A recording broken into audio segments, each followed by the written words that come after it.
Thank you, Summer and Kennedy, for doing that for us. All right, so as we said in the welcome, right, we are in the middle of our series, Revolutionary Rhythm, in which we are looking at three of the worldwide commissions God gives to his people throughout Scripture. And last week, we very appropriately focused on God's original creational design for us, as we looked at Genesis chapter 1, right? Genesis chapter 1, this amazing story of God bringing order to chaos and then inviting us to do the same as those who bear his image. And that sounds really nice, right? When we put it that way. God has brought order to chaos. He invites us to bring order to chaos as those who bear his image. That sounds really nice and quaint, and it sounds like a great and wonderful adventure. However, that is certainly not the whole story. Right? Even though this is God's design for us, it does not necessarily describe, like if we stop there, we just read Genesis 1, we're like, man, isn't this great? God brings order to chaos. We are supposed to bring order to chaos as those who bear his image. That would not describe the experience we have in this world. Right? That would actually fall very short of the experience that we have in this world. This is God's design for everything, but it does not necessarily match our reality. Rather than being secure in our identity as God's image in the world, we are actually plagued by insecurity about who we really are, and therefore we must discover our identity. Right? Rather than living into our purpose as God's representatives for his kingdom, we actually find ourselves being like a broken compass. Right? A broken compass, it's always spinning, but it's never pointing true north. Rather than belonging to God's family in which we are all welcome, we are divided up into man-made tribes that exclude others because, well, we naturally feel excluded. We live after the fall, in what Paul calls this present evil age, or this present age of darkness. We live, as the book is famously titled, east of Eden. And the reign of sin and death and the curse have taken root and have seemingly begun to grow. And so as we try to cultivate a Christian worldview, right, the whole point of this series is to cultivate a Christian worldview in which we understand who God is and how he's at work in this world and who we are and how we should be at work in the world in light of all that. As we try to cultivate this Christian worldview, I want us to now look this morning at God's response to this reality that we now live east of Eden, and that is his commission to Abraham. Genesis chapter 12, verses 1 through 3.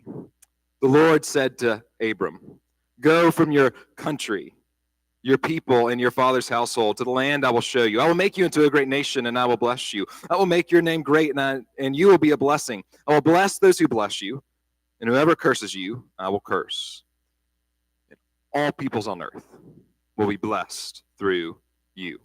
Now, in this commission, we see both, I would say, consistency, but we also see amazing creativity from God, right? We see consistency.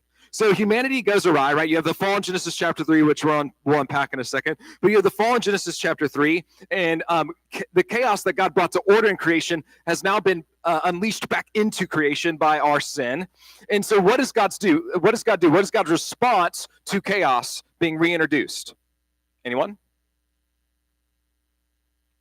If I can get the next slide, Ben. What does God do? What does God do up here in the text? You can talk in church. This is going to require some conversation this morning. He makes a promise. Okay, what else? What else does he do? So he makes a promise to set all this right. There's chaos been set in motion. He's going to promise to set all the things right. What else does he do? He sins. Yes, he does the very thing that he did in Genesis chapter 1. God is consistent. He is unwavering. He is unchanging. His impulse, no matter what the circumstance, is the same. God sends human beings as his image bearers, as his representatives in this world. It's amazing consistency that we see from God, but we also see an amazing creativity from God. Right? God is doing what he always does. His character isn't changing. He has this constant impulse to sin. But here we also see God's missional impulse applied to a new set of circumstances. This present evil age, where the reign of sin and death and the curse have taken root. And that's what I want us to unpack this morning. But as we try to cultivate a Christian worldview, me and you and I, we need to understand the age in which we live. The age of redemption. This time in which God is working to restore his originally good but now broken creation.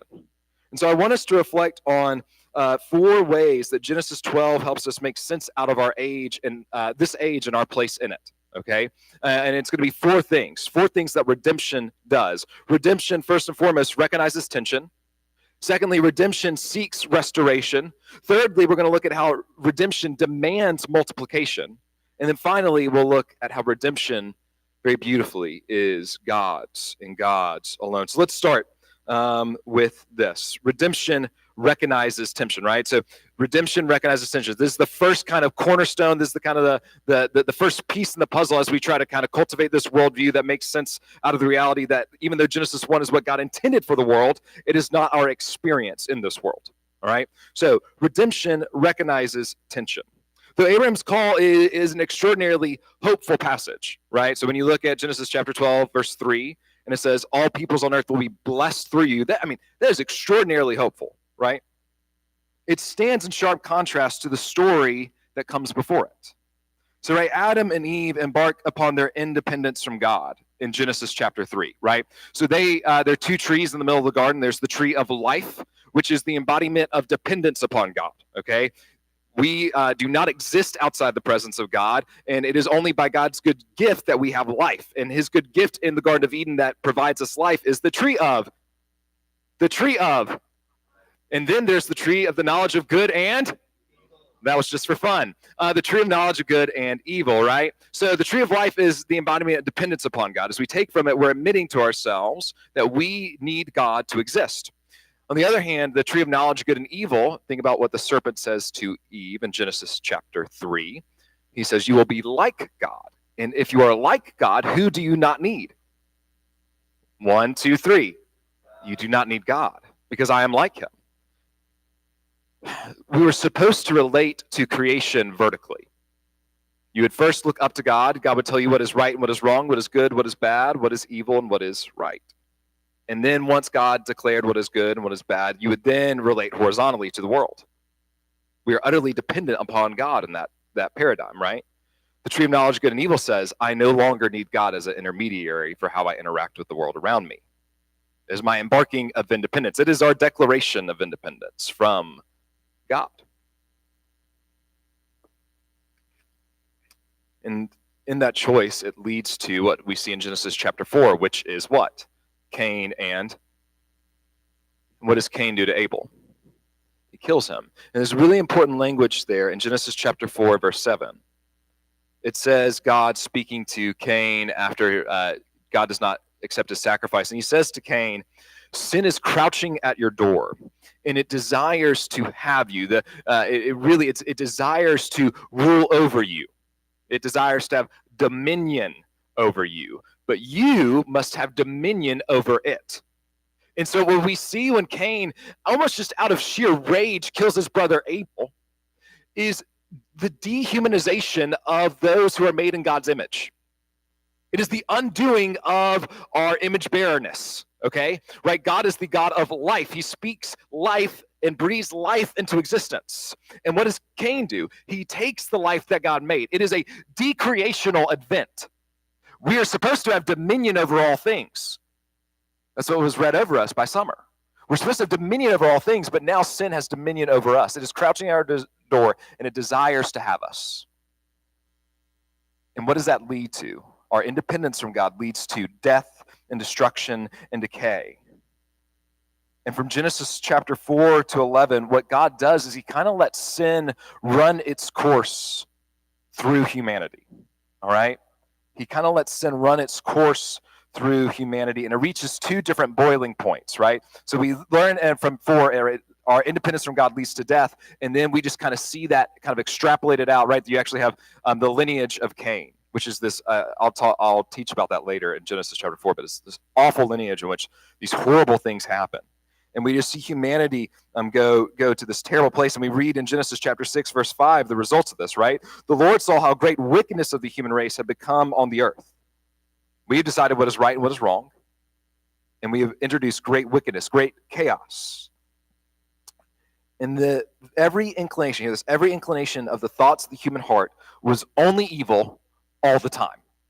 Only evil all the time. That is comprehensive. Then in Genesis chapter 6 through 9, we get the very quaint VBS stories of the person of Noah, right? And the story of Noah, right, is that God saves Noah and his family through the flood. And then what we often don't pick up on is Genesis chapter 9, verse 7, after the flood and after they've kind of settled on Mount Ararat and they kind of see dry land again, God gives them this commission. Genesis chapter 9, verse 7. As for you, this is to Noah and his sons, as for you, be fruitful and multiply. Increase in number, multiply on earth, and increase upon it. Now, what does that sound like? Genesis chapter? Yeah, be fruitful and multiply, increase in number. In other words, Noah and his sons are supposed to be a second Adam. They're supposed to take up the mantle and the vocation of humanity as those who bear God's image. It was supposed to be a reset of sorts. But just like Adam and Eve, right? Adam and Eve in Genesis chapter 3, they take of the fruit of the tree of knowledge of good and evil, and they realize that they are naked. And because of this, they have great shame. Noah, after God gives him this commission in Genesis chapter 9, plants a vineyard. He gets drunk. He's in a tent, and his son Ham walks on upon his nakedness. And in the Jewish ancient Near Eastern worldview, your nakedness was associated with your shame. So just like Adam and Eve, what does Noah end up as? Naked and ashamed in a garden. God resets everything, and we put ourselves in the exact situation we found right over again. And the process starts all over.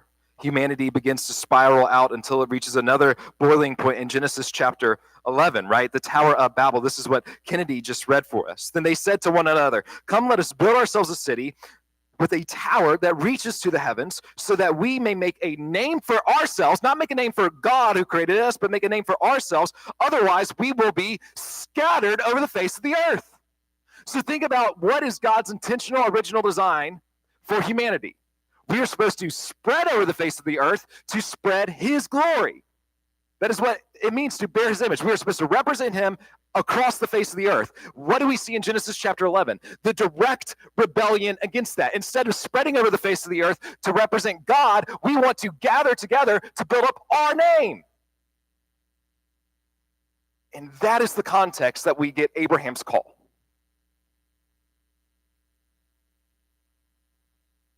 We're about to unpack all these amazing things about Abraham's calling, the good plans and the good purposes God has for his people and his world. Golly, that was muffled. His world as he reestablishes his kingdom. But what we must realize is this, that all of the things we're about to talk about come in the wake of this horrendous beginning to the story of humanity. Redemption here, this recognizes both the darkness as well as the light that pierces through it. Redemption recognizes darkness. It sounds nice. All peoples on earth will be blessed through you. But what that recognizes is that there is blessing that must be had. This is the way one scholar puts it. He says, when we combine the dark picture of Genesis chapter 3 through 11 with the promise of blessing in chapter 12, we can anticipate that the story to follow will involve both realities. On the one hand, we know that history will be the arena of human sin getting even worse. We will even rebel greater than that of the Tower of Babel. But on the other hand, we will now be watching, I love this, for footprints of God's blessing. In the age of redemption, God's kingdom is the trajectory that we are all heading on. But bad exists within that reality. Bad within us and bad outside of us. We experience great suffering, and we also inflict great suffering on ourselves and others. And so the first kind of piece that I think we need to understand as we understand this idea that redemption recognizes tension is this, right? That our fight against sin is not going to be a quick battle. There's not going to be, hey, I have this quick battle, and then I've arrived, and then I get to move on with my life, right? That doesn't explain your experience. Or at least it doesn't explain mine. The sin in my life, the pride, the egotistical proclivities that I have, they don't just go away because I wish them to go away. but rather all those parts of me coexist with good parts of me. And there's not one battle in which the good parts overcome the bad, but rather I daily fight battles that are really a war. We do not wage a battle against sin, we wage a war against sin. It is constant, and there will never be a moment where me and you think, man, I've arrived. I've gotten there. I've achieved it. And by the way, if we ever do think that, that means that we have lost the battle probably. So the bad inside of us in this age of redemption, it is going to be constant. And there will always have to be a war waged against us. But also, right, it isn't just that we experience bad inside of ourselves, but there's bad all around us. And there is bad that is not self-inflicted, but seemingly inflicted upon us. This is the way Tim Keller, who recently died from a cancer diagnosis, this is the way he puts it. I think I've used this quote before, and I'll use it again because it's so good. But he says, Christianity teaches that contra fatalism, that suffering is overwhelming. All right, so in the age of redemption, we realize that suffering is overwhelming. The good has not already overcome the bad. The good is in the process of overcoming the bad. Contra Buddhism, that suffering is real. Contra karma, that suffering is often unfair, right? It isn't that, what comes around goes around. No. This is just bad. Like Abel offers a sacrifice, and Cain just kills him. But contra secularism, and this is the good news, this is the turn, suffering is meaningful. There is a purpose to it, and if it is faced rightly, it can drive us nail deep into the love of God and into more stability and spiritual power than we could possibly imagine. In the age of redemption, our suffering actually is hallowed. Our suffering actually aligns us with this reality that there is evil still in this world, but God is overcoming it and has already defeated it in the person and work of Christ Jesus. It is only the Christian story. It is only the story of redemption that can make sense out of that tension. And so we start out by just admitting that redemption recognizes tension. The second thing I want us to point out this morning is that inside of this tension, we do see the trajectory is restoration. And we see that redemption's goal, the trajectory of redemption is restoration. Humanity, right, we may be in absolute rebellion to God's original creational design, right? We can look at the Tower of Babel and think, oh, how stupid of them. But we all are building up towers for our own glory in our own name, are we not? But in the call of Abram, we see that God is not deterred. He seeks to restore our identity as image bearers and his world through us. Redemption seeks restoration. Let's go to the text here in Genesis chapter 12, verses 1 through 3. I'm going to read it over you again. And I want you to, and you're going to respond to me. Okay, you can talk in the middle of the sermon. I want you to tell me what word stands out to you. Go from your country, your people, and your father's household to the land I will show you. I will make you into a great nation, and I will bless you. I will make your name great, and you will be a blessing. I will bless those who bless you, and whoever curses you, I will curse. And all the peoples on earth will be blessed through you. Now, what word stood out to you? Good job. I know. I try to make it easy. The word blessing in this text is repeated 5 different times. In Genesis chapter 3, God curses all of creation. Do you know how many curses are in Genesis chapter 3? Anyone want to take a guess? 5. 5 curses in Genesis chapter 3. And what we see in Genesis chapter 12 is 5 blessings that are supposed to reverse God's curse. The curse of sin that me and you ushered into this world.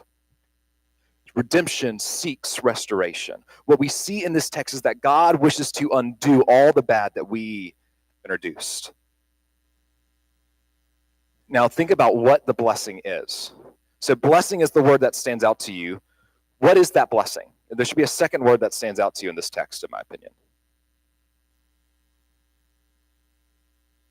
Anyone want to take a guess? What? Yeah, it's okay, great nation. What else? What is the blessing? Think about what the blessing is. What? Yeah. Say that again. Jesus, right? It is the presence of God. Jesus, Emmanuel, God with us. Think about the word I is what stands out. I will bless you. I will make you into a great nation. And through you, not you will bless all nations, but I will bless all nations. You actually see that in our text, the English text, it says I 6 times. In the Hebrew, it only say it 5 times. And they perfectly match with the blessings. The blessing is the presence of God. So think about this. God is with his people and he reestablishes his rule. What does that sound like? The Garden of Eden, where God is king. And God is with his people. It says he walked in the garden in the cool of the day. Out of all the nations, God chose Abram and his descendants to dwell among. And what we see in this calling, in this commissioning, is that changes everything about their lives. They were to be a people who experienced and pointed to the reversal of the curse, what life looks like before the fall in the Garden of Eden. This is what Israel was supposed to be. This is what Abraham and his descendants were supposed to be. They were supposed to be a witness to the world of what life looked like before the fall. They were supposed to experience a reversal of the curse. And we see this, I think, most clearly in the idea or the physical structure of the tabernacle and the temple, right? So what does the temple or the tabernacle represent for the Jewish people? God's presence, right? So I'm going to say the presence of, and you say God. The presence of? Yes, it is God with his people. This is what the tabernacle represents. You actually see this to Allison's point of like, what is the gift? It's Jesus. He's the blessing. Well, what does it say about Jesus in John chapter 1? He pitched his tent among us. The better translation would be he tabernacled among us. It is God with us. This was God's dwelling place, and it was at the very center of Israel's life. So in the Exodus and wilderness narratives and the tabernacles moving, it was always at the center of the camp. It was at the physical center. Once they finally built the temple, right, under the reign of King Solomon, it then became kind of the temporal center of the life of Old Testament Israel. And the Jewish people would flock to the temple each year for 7 different times for different feasts. So the temple, the presence of God was always at the very center of the thing. It is the thing that kind of shaped Israel's reality. And here's the key. All of the imagery in the temple is Edenic, and what I mean by that is just like Eden, Edenic imagery. Just as the entrance to Eden faced east, so too does the temples. Just as Eden is guarded by cherubim after the fall, remember what happens in Genesis 3 there. The Holy of Holies, God's presence, is guarded by this extraordinarily thick curtain, and embroidered upon that curtain. This is the curtain that is torn from top to bottom at Christ's crucifixion. Do you know what is embroidered on that curtain? Cherubim. The same thing that is said to guard the Garden of Eden. We are told that God walked in the garden in the cool of the day. The Hebrew word there is halak. And it is also said that God walks in the midst of the temple. God's command to Adam in Genesis chapter 2 was to cultivate and keep. The Hebrew words were abad and shamar. What are the priests told to do for the temple? They are supposed to abad and shamar the tabernacle, the temple. You see, in Abraham's call, God reveals that he wants to take all the brokenness that we experience in this life and restore it back to its originally good state. And God saw all that he had made, and it was very...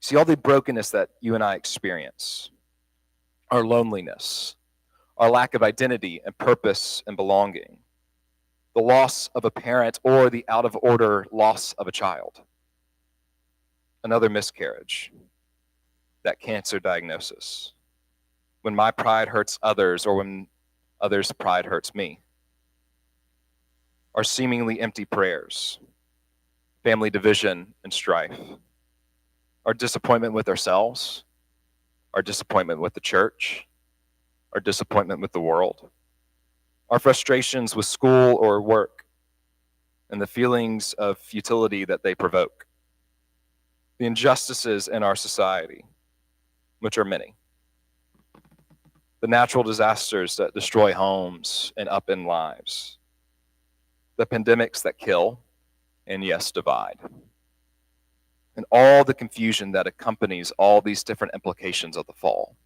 What God is revealing in Genesis chapter 12, verses 1 through 3, is that he wants to take all of that brokenness and more, and he wants to flip it on its head and he wants to turn it into something beautiful, something good, something blessed. He wants to reverse sin's curse in every single facet of yours and my existence. That is the purpose of the calling of Abraham. That is the purpose of the temple, to align us with that great reality. And as good as this is, right, as good news as this is, it is also a great challenge to me and you. And this really goes back to what, if you were in class, what Ben Lastly was talking about. Because the constant theme of this is if redemption seeks restoration, that means that the status quo is not okay. And guess who's in charge of the status quo after the fall? Who did we put in charge? Ourselves. And when restoration happens, who is in charge? After restoration, who's in charge? God. It's a great challenge. We all like change when we're in charge of it, but not when someone else is. So redemption seeks restoration. In Abraham's call, we see that God wants to restore Eden in Abraham's family, but it doesn't stop there. Because it is not just that redemption seeks restoration, but redemption also demands, hear this, it demands multiplication. This is the way one scholar puts it. He says the personal promises given to Abram have final world blessing as their aim. Abraham is chosen and made into a great nation explicitly so that all nations will be blessed, right? And through you I will bless what? 1, 2, 3. And through you I will bless all nations. Y'all say all nations. And through you I will bless. And through you I will bless all nations. Good job. And therefore we can speak of a twofold agenda in Genesis chapter 12. Abraham is, first of all, a recipient of God's blessing, but it does not stop there because Abraham and his descendants are also mediators of God's blessing, which, by the way, as we talked about, is his presence. And by the way, you also see this throughout Israel's history. Think of Exodus chapter 19. This is right after God has taken, after the 10 plagues and after the Passover and after the crossing of the Red Sea. God says, you are no longer slaves, but let me give you a new identity. You will be for me a kingdom of priests. You will represent me to the nations. And by the way, that includes Egypt, your former slaveholders. We see this in Jeremiah chapter 29, right? Israel in Jeremiah 29, it's a letter to the exiles that have been taken into Babylon. And God says to them, seek the peace and the prosperity. Hear this. Okay, by the way, just a little context. He's saying this to a group of people whose home has been ransacked by Babylon. And they have now been drugged to Babylon by King Nebuchadnezzar, the very king that destroyed their temple. And he says to them, seek the peace and the prosperity, and the Hebrew word there is the shalom of the city to which I have carried you. In other words, you are not there by accident. I have sent you there to do what? To be my representatives, to bring order to chaos in the city of Babylon, which, by the way, the Tower of Babel, Babylon, same thing. You see the consistency of God, his unwavering and his unchanging impulse to send his people to be his representatives, no matter what the circumstance. Redemption demands multiplication. We are a so that people. The blessing of God's presence, through which all things are set right, demands to be shared. It isn't just that it should be shared. It demands to be shared. This is a line from Peter in Acts. He says, we cannot help but speak of what we have seen and what we've heard. It isn't that, we should share the amazing things we've seen Jesus do. It is that it demands of us to share it. And this means we're going to have to get out of our comfort zones. Is it not?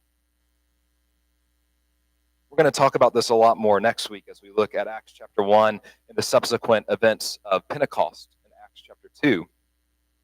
But just think about Genesis chapter 12 for a second. Think about how it begins, right? We've been focused on the commission part, but the initial part, God tells Abraham, go from your country, your people, and your father's household. Go from your land, go from your neighbors, go from your family. Get out of your comfort zones, and it is then and only then that I can bless you so that you might be a blessing to the world. If you stay where you're at, you will not be blessed to be a blessing. You will be blessed, and you will stay there, and it'll only be about you. You'll be inward focused, not outward focused, as you're meant to be. Think about Exodus, verse 19. You will be for me a kingdom of priests, and you will represent me to Egypt. Jeremiah 29, you will represent me to Babylon, your captors. We're going to have to get out of our comfort zones. We're going to talk about this a lot more next week, but redemption demands multiplication. We want to increase the number as a church. Okay, we do, sure. We think that's great. Not because more numbers means that we're doing something right, or because that's the goal of a church is to grow in number, but rather why? Because redemption demands multiplication. We want more people to live under the reign of Christ Jesus so that they might experience the flourishing that only he can bring. It also means that we will need to be peacemakers, not peacekeepers. Out in the world around us, there is not peace. There is chaos. And so there's no such thing as not rocking the boat. That is a bad idea in a world, let me put it this way. It is nonsensical to say don't rock the boat in a world that is always rocking the boat. Rather, we have to make adjustments to get the boat to be stable. That's what our world needs out of the people called church. Blessed are the peacemakers, for they will be called children of God. Me and you, we are to be agents of Eden, infiltrating the chaotic brokenness of our world in order to bring about shalom, mediate the presence of God. The final thing that I want to point out is this, and we'll be done. And this one, I promise, is the shortest of the four, so don't worry. Because I know we are getting close or are at 11:01. The final thing I want to point out is this, that all this, everything that we've talked about, right, all these things about redemption that we've talked about, they are not first and foremost ours or things that we do. They are first and foremost God's and what he does. I want you to think very quickly as we close about the commissions so far in the Bible. God blessed them and said to them, be fruitful and increase in number, fill the earth and subdue it. How do Adam and Eve end up? They end up naked and ashamed in a garden. God then gives that commission again, as for you, be fruitful and increase in number, multiply on earth and increase upon it. How does Noah? That one's given to Noah. And how does Noah end up? Naked and ashamed in a garden. Now, as we turn to Genesis chapter 12, I want you to notice what is different. Go from your country, your people, and your father's household to the land I will show you. I will make you into a great nation, and I will bless you. I will make your name great, and you will be a blessing, and I will bless those who bless you. And whoever curses you, I will curse. All the peoples of earth, I will bless through you. What's the difference in the commissions in Genesis chapter 1 and 9 versus Genesis 12? What's the difference? It is no longer dependent upon you and me to make this work. You see, in Genesis chapter 1, it isn't, I will do this through you. It is, you will do this. In Genesis chapter 9, it is not, I will do this through you. It is, you will do this. In Genesis chapter 12, it is, I am taking over. Redemption is mine. Redemption is God's, not ours. And that is the very good news, because redemption is God's no matter what the cost, even the cost of his own son. I will reconcile all things to myself. I will set all things right under my rule and my reign. Because how are all nations blessed but through the cross?